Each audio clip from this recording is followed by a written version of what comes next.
Okay, good stuff. Right, maybe both of you could tell us a little bit about yourself first before we start with my questions. And yeah, Anouk, do you want to start and give us a brief intro to what your role is and what you do? Yes, hi. So I'm Anouk. I'm the COO of 11 Sports Group. I joined 11 Sports right at the beginning in setting up the Belgian and Luxembourg division. I run that for 3 years after joining the group. So that's me. Good stuff. And Joao? Yeah, well, not much more to add. Just a bit the intro, just background. Like I'm an engineer as an education, and as well, pretty much like right now, helping around the technology and the product development around all digital 11 Sports products, including, of course, MyCujoo spin-off, and as well MyCujoo Live Services. Good stuff. Right, thanks both for joining us today. Just going to say a little bit about the partnership very briefly. It was in November last year that it was announced that 11 Sports had acquired MyCujoo. So maybe, Joao, you could start us off with just explaining a little bit about, for those who don't know, what MyCujoo is or was, and then Anouk, you could talk about why 11 was interested in sort of acquiring MyCujoo, and then we can talk about what's happening next. So Joao, do you want to sort of inform us a little bit first? Definitely. Basically, back in 2015, where even though it doesn't seem long ago, live streaming was not such a big thing yet. Actually, we had Justin TV that spinned off eventually to Twitch.tv, as we know today.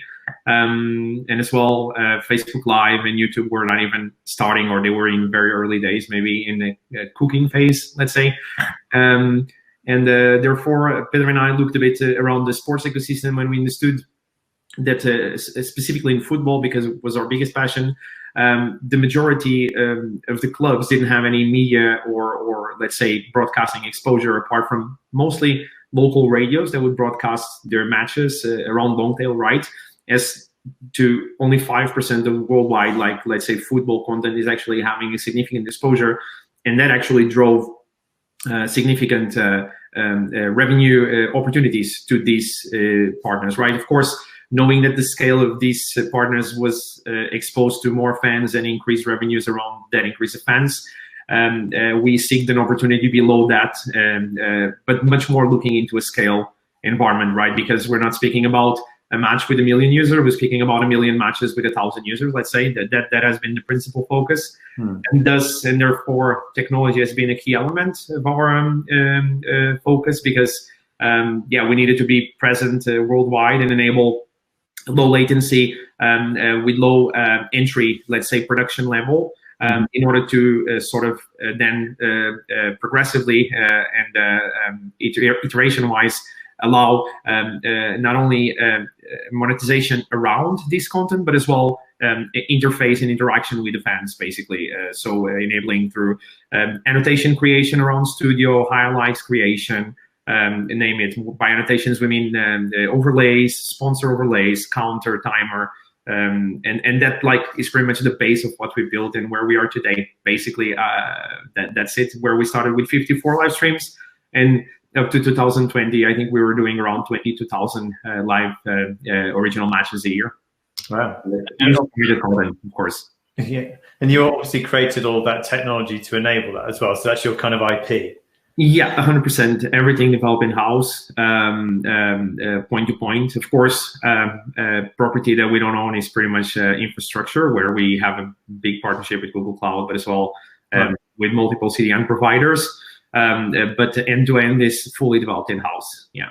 Good stuff. So Anouk, what was your interest in MyCujoo initially, and why were you interested in the acquisition? Yeah, of course, we had been following MyCujoo over the past few years, and we encountered each other on various occasions, and we're really interested in seeing what they were doing and how they were evolving. And actually, when our new CEO Luis Vicente joined beginning of last year, actually those conversations got into acceleration, because what we saw that there is an overall growing interest for long tail user-generated content, and obviously MyCujoo in the past few years has proved itself to be that leading destination for long-term content, and that fitted as well the 11 strategy going forward. So because what we want to do is to democratize access, distribution, and obviously we are available in some premium markets, but for us it's an opportunity to actually accelerate our growth together and build like this global platform. And the platform that you're looking to launch, is that going to be specifically around the sort of companies that were the sports clubs that were previously using MyCujoo? They're kind of non-elite football, and that's kind of what I see the predominant sort of customer base of MyCujoo. I could be wrong there, Joao, but certainly my impression was non-elite football was the kind of your key market. Is it going to be a similar key market for you, Anouk, with the global launch, or are you looking at various different sports with the platform with MyCujoo sitting behind it? Well, I think you need to look at if you look at our current proposition, which is very much premium in certain markets, and we will continue to be that premium offer, and it's a multi-sports offering in most of those territories. So we see the opportunity as well with MyCujoo to expand in the premium markets to a more long tail offering, but also take the long tail that is already available in the markets where MyCujoo is active to either a more premium one, but also diversify to different sports than just football. So I think there is a broader multiple sports offering possible as well. Right. Okay. And the MyCujoo Live Services streaming technology, which was part of the acquisition, and that also enables the MyCujoo platform to happen as well. Can you tell me what it is and kind of what you will do with that? Because I understand that the plan is to offer that to third parties as well as have it as part of the kind of technology stack behind the new global OTT platform as well. Definitely, and not bind it to sports only, right? I think the fun fact here is, like, whilst we kept growing, of course, and we do enable this organic generation of content in our platform, so that is also an important part and piece of our, let's say, business strategy and as well revenue model. We started getting a lot of requests from multi-sports, but it was quite conflicting with the strategy that we had around football, even though as well in alignment with what Anouk said, we always had the interest of going to multiple sports. But of course, everything has its time, right? And we as a startup and as a company, we needed focus. And that's what we try to drive, like to be good at something and scale on that something. So then we could just move on to others. And yeah, I think like this came as an initiative that started way before COVID-19, of course. But back March last year, we intensified that intention because from one moment to the other, we were facing a new reality, right? And we're so dependent on live content and live matches to operate.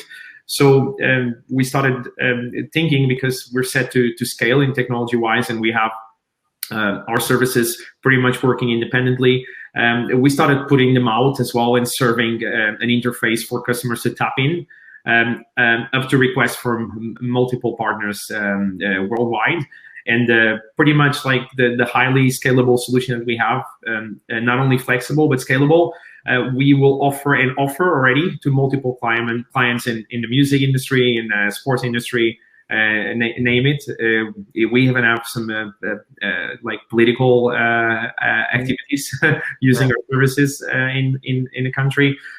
Pretty much, it's just set around the principal setup of the streaming, pretty much encoding and connection through RTMP, then transcoding, of course, in multiple qualities at the wheel of the client.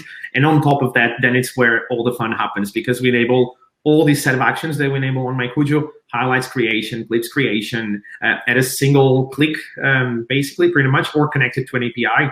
We're doing partnerships with companies like WSC Sports that has already an automatic collector system, but at the same time, we also provide services connected to that metadata to video to betting brokers, to multiple clients that we're seeing out there that want to empower the technology using our technology, because the video itself is our core, let's say, yeah. Of course, our main client will remain 11 and 11's platforms, of course, yeah. I see. So really, it's streaming at the heart of it, but you're offering a lot of services on top of that, as you say, the highlights generation, those kind of things like that, and a database of of content. You're using the data in different ways. The principal difference of what we offer, and if you compare to the perks of Vimeo or IBM, which is previous livestreaming.com, or the IBM streaming is Ustream, for example, previous Ustream. It's still a SaaS model, but pretty much more set to scale and pretty much more scalable in the sense that we partner and we come with a background of being available for long tail. So we are set to scale at low cost. Therefore, we enable this pricing and distribution at a very transparent level and at a very scalable level. So you can stream, like, let's say, even if you want as a client, 600 simultaneous streams, having 1 million simultaneous users, and you will not have a brutal cost in your billing in the end of the month, so you can still support it, as just an example. Right. And what happens then with the global platform with 11 sports? Because presumably that will enable some of the long tail content to suddenly gain a much bigger potential audience they might have had before. Will that then impact on the amount they have to kind of spend, I suppose, to get their content out there? I think if the question is for me, definitely, like the principal factor here is what Anouk said, in the assessment that we look into working together in doing this, let's say, calculated, integrated strategy, where we are looking into how these synergies can benefit both businesses in a very constructive way, and looking into the different verticals and existing portfolio from 11 and MyCujoo, and as well, when I mean by portfolio of content, but as well portfolio of users and country penetration, we really are taking a global approach precisely for that easiness that will now bring together into incepting in new markets, but like starting streaming from day one with a calculated cost and a calculated risk, but as well with a very, let's say, MVP sort of approach on a iteration and learning process in order to really make the best decisions. And that's what we're looking to do together. So, Anouk, are you going to be looking for kind of new partnerships with sports clubs and different sports using this MyCujoo stack? Or are you going to be also looking at some of the content providers that are currently using MyCujoo and sort of seeing if you can transition those over to your OTT platform, your new? I think it's both. I mean, we wouldn't exclude any partnership in the market. As Joao said, I think going forward, what we very much will be focusing on is on the 3 different verticals that we are planning to launch. It's 11 Next, 11 Esports, 11 Women, because we see on both sides a lot of potential there and a lot of partnerships and increase of content to be offered. If you look, for example, at 11 Women, at 11 we were already investing a lot in women's content. We did the Champions League final in Portugal. We are now offering from the Women's Super League in Belgium, like every regular time live women's games, which was never done before. So we really want to play an active role in bringing women's sports to a global audience. And of course, MyCujoo had already also some experience in with a lot of women's sports, so that made an easy fit and a good basis to start growing that vertical. And same goes for example, esports. Even before COVID hit and during COVID, we did a lot of esports events because all the other events were obviously not happening. But we streamed like hundreds of events, saw the potential there, the interest from the market, from the fans, and also said, well, that's a vertical that we want to continue to build together with MyCujoo and do it on a much broader and much global scale than we have done before. And what's the 11 Next bit? So you're gonna comment on that? Yeah, that's okay. Like I really like the 11X part is very much like focused on actually our first iteration, let's say, which is pretty much like still focused a lot on long tail content, right? But as well following the dream of both founders at both companies, of both vision of both people that work in both companies, which is pretty much serving the fans and the underserved fans throughout all sports, right? So that has been a dream that we all had from the beginning and from very early days since we both started 11 and MyCujoo. So that's why it's so fun and so nice to be able to enable this and being present and part of this journey. And we will still focus on our current and existing business models, which is pretty much trying to support the rights holders, but as well try to drive a good offering to our audiences, right, at an affordable price, either trying to do a freemium model when it's possible, as well PPV flexibility or even subscription with a bundle, but highly flexible and affordable. At the same time, we'll try to still do B2B business behind these properties, supported by the rights holders and existing partners that we have in multiple levels of different businesses in the industry. Nice. Well, we have a question, and I've got a question before that, but if keeping with questions, if you have any questions that you'd like to ask Anouk or Joao, then get them over now, because we've only got 5 minutes left. So just a little prompt there. I'll come on to the first question in a second, but an obvious question for me next, which is, well, there's a couple of parts of this. When is the global platform likely to be ready to roll out, and what territories are you thinking initially? I mean, it's got the word global, and so I suppose there's a clue there. And how will the launch of this new platform kind of sit alongside the premium platforms that you already have in quite a few territories around the world as well? I suppose that's for Anouk. Yeah, as far as timing is concerned, we will be rolling out the platform this year by bit. Looking at priorities, I think we need to look at the premium markets that we are currently active in. Obviously, we can build from there, and those will, will allow us to differentiate between, the 11 Next and what 11 currently is. But it will be very much complement what MyCujoo currently is doing. So if we focus on the platforms that we have across Europe and Asia, Belgium, Portugal, Poland, Italy, we will be building a broader base and offering a long tail content there. And then we look at the areas where, or the regions where MyCujoo is already very strong, and look how we can fortify that. Which partnerships should we add, and is there a premium offer to add on that existing customer base already? So the focus will lie on the the combination of both our strengths and launch from there. And what about territories like the UK? Will you be looking to launch something back in the UK again?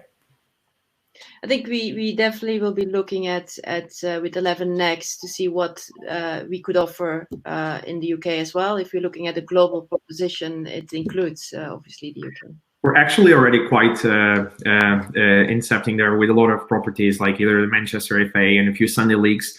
As well, very active in Scotland, Ireland as well. So we invite the fans to actually start coming, because it's what Anouk is saying. It's really about what the data tell us and what the fans tell us. And this is all for the fans and about the fans. And definitely we're here to complement both sides by driving a bit of a combined strategy around both.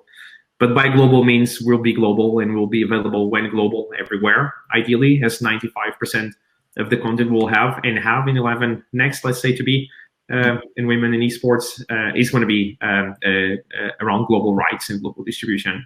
And it's likely the whole platform is likely to be called 11 Next, is it? Yeah, it's definitely yeah. Okay, great. Well, look forward to that when it comes. We have this question to ask as well, which is I think quite interesting, talking about documentaries on the new platform as well. And the question is, with the success of the Leeds documentary, which Anouk, you're obviously behind, Take Us Home, are sports docs a key focus for you in the coming years? It's a good question. Well, I think original content is important also to 11 Next. Obviously, with Neo Studios, which is a company that is owned by our umbrella owner and company Acer Ventures. We did the Leeds documentary not specifically for 11, but for other third-party streaming platforms. This specifically was done for Amazon. But obviously we have the expertise in-house, and we will be working closely together and see where we can bring additional content as well to 11 Next. And this sort of content, will that be dependent on the market a little bit as well, or is it a bit too early to tell at the moment? Joao, you go ahead. I'm sorry, I didn't understand. No, like I think, like of course, like I think like looking a bit at the strategy around like on-demand content, not live formats, right? There's still a lot to learn and a lot to go. And definitely, I think we believe, and we always believe that MyCujoo, as we've been doing a lot of partnerships as well, but as well the 11 as well. So altogether, we have a lot of content and a lot of properties. Like we're speaking of more than 1,000 competitions worldwide, which we can explore and create really cool content. I'm speaking about like Mongolian football, Bhutanese football, just as an example, right? It's just, there's so many things that we would like to bring to the fans, and we'll definitely make an effort to do so. Great. And currently with the esports side of things, does MyCujoo, do you work with many esports tournaments at the moment to get their content out there? Yeah, we actually have been working very much connected with sport we work with. So eFootball, pretty much. Mm-hmm. I think that has been our sort of core interface with esports, and we definitely set to do that because we have all the core elements that you need to be scalable around esports as a technology, right? We allow user-generated content through the same formats as the other platforms that are very active doing so do as well. Our Team Tech connection with connected to event, and we collect metadata, and we allow further enhancement around different than the other platforms. But what we offer, which is very interesting, is for the organized competitions that are actually federated or connected with football or federated football, which actually we can empower further revenue streams the same way as we empower for real football. And it's actually bringing a lot of growth and interest in naming, betting, distribution, or other interesting that are open discussions yet to be become more active. But definitely we're very, very set to do so, and we're doing already a lot in that space. And stuff. And actually one more for you as well, Anouk, which is, it's maybe a little too early to know at the moment, but will there be a kind of pricing structure for the 11 Next? Obviously, you've got your premium 11 sports OTT service already in lots of markets, but in new markets where you're opening up and this whole new service, is it likely to be a platform that's free to access, or is it going to be a chargeable platform? I think in our premium markets, we'll keep our premium model, which is a subscription model, and we'll be adding more and more pay-per-view as well on that basis. Mm-hmm. But it's going to be a mixture of various models across the various countries and offerings, basically. Right. Okay. So kind of watch this space. Yeah, definitely, because a lot of content will be as well user-generated, so we will still enable and allow that. And on that, of course, we leave to the content producer to sort of choose. Of course, in contractual matters, I think it's all about how we are aligned with the rights holder. So it's pretty flexible on how we're going to approach. Yeah. Lovely. Well, many thanks, Anouk and Joao, for joining us. Yeah, for a great explanation. Look forward to seeing what this new platform 11 Next turns out like. And take care. Enjoy the rest of your day. And I look forward to seeing this platform when it's out. Thanks, Jake. Thank you so much.